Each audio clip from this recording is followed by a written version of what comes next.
Hey, it's Mr. Engstrom. We're going to look at scatter plots. It's a way to observe the relationship between two quantitative variables. So it's going to be different than a dot plot. A dot plot just has like the x-axis labeled, and you have you stack them up. It's the dots show how many there are. But here we have two variables. We have an explanatory variable, and that's usually going to be on the x-axis. We'll put x-axis there. It's x-axis. Sometimes we can look at that as like a predictor variable. That's the predictor variable. Okay. The response variable, that's the variable of interest. Variable of interest there. Okay, that's the variable of interest, and that's going to be on the y-axis. When we describe the association between two variables, and we are talking quantitative variables here, okay? So a scatter plot is a way to observe the relationship between two quantitative variables. That's going to be important. Okay, so when we're going to describe three things. We're going to describe direction. That says direction. That's a C. Okay, and form and strength. Okay, strength. For direction, we're looking at saying either like positive, like a positive slope, so positive direction, negative. Okay, and for a form, we're looking at like linear or maybe some sort of a curve. Okay, so form, we're looking at linear if the relationship forms a line, right, or some sort of curved form, like in that one right there. Okay, now the strength. Strength is going to be something like weak, moderate, or strong. You really want to try to stay away from like moderately weak, moderately strong. That's not the words we want to use. But you'll be okay with just using weak, moderate, or strong. So let me get that. Here we go. So strength. Weak, moderate. I'm going to abbreviate. Strong. Okay. Strength. Started thinking about two different things there. Okay. Strong, not strength. Okay.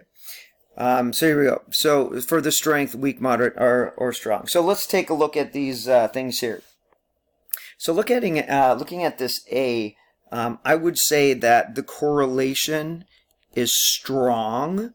Here's why I say that. There's a pattern here.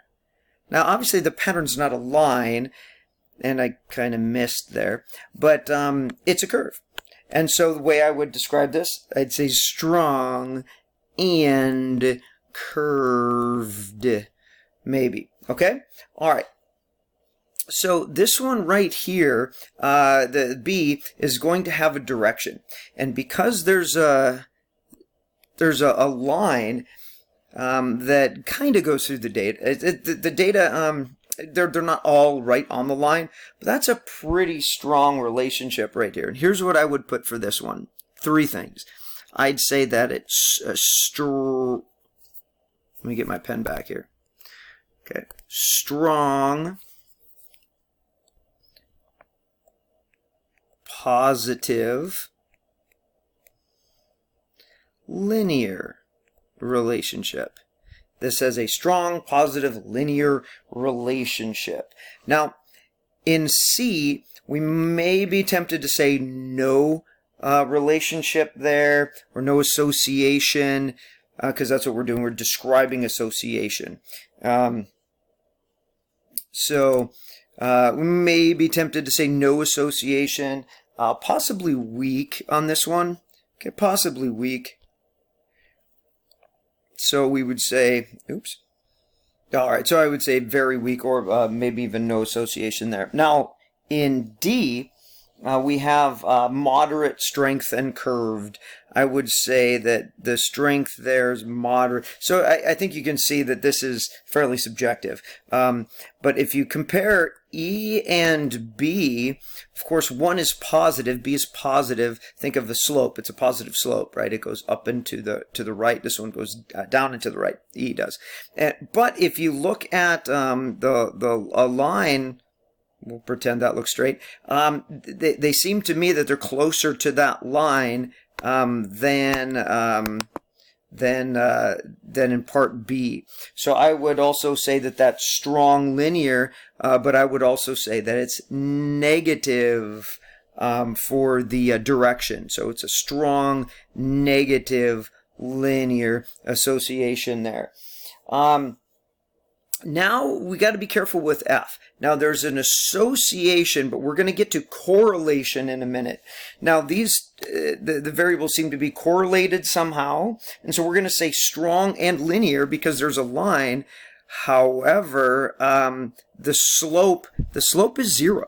The slope is 0. So I would say no direction there. But if we're just describing association rather than correlation, we'll talk about the difference in a second.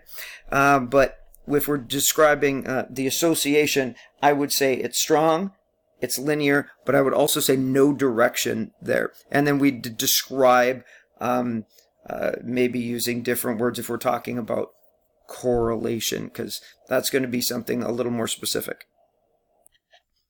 Correlation is the measure of linear strength between two quantitative variables. So linear strength. Okay, remember, two quantitative. So when we say that things are correlated, we wouldn't say that the type of car you drive is correlated with the amount of money you make, because those two variables aren't quantitative. The kind of car you drive is categorical. Okay, so we got to make sure you use the term correctly. And in your next video, you're going to talk more about correlation. We're going to talk about a correlation coefficient.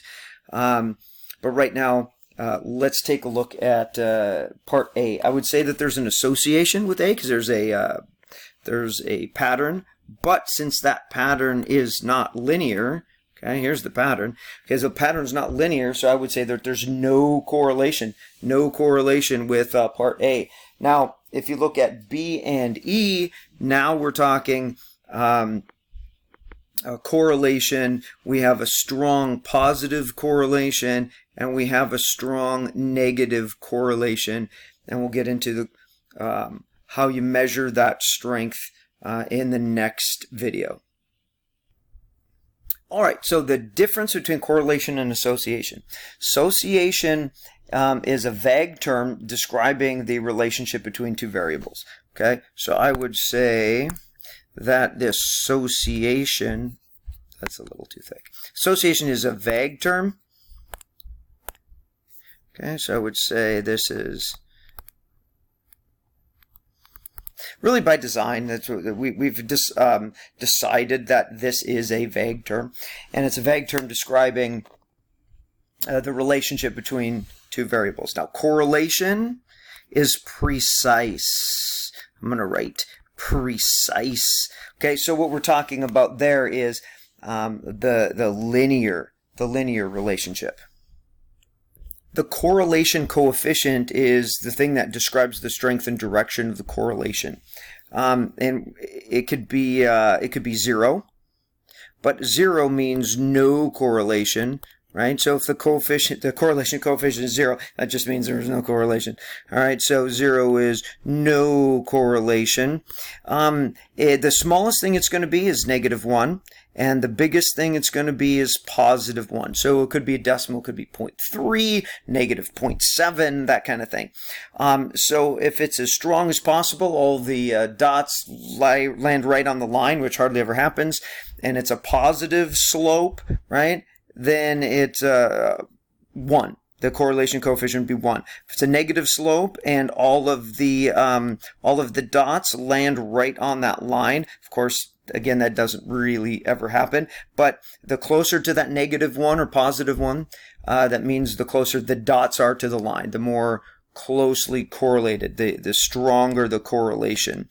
And so we would say like maybe 0.5 or -0.5 would be moderate. Okay, and you're going to see, you're going to dig into that a little bit in your next video. Okay, now for your safety here, I need to show you this, right? I don't want anybody eaten by a shark. So, according to this graph, for the love of God, stop selling ice cream, right? Because look at this, ice cream sales and shark attacks are, look at that association there. It's almost the same. That's crazy. Well, obviously, correlation is not the same as causation. Okay, that's what we're getting at there. So just because two things are correlated, we can't say that one causes the other.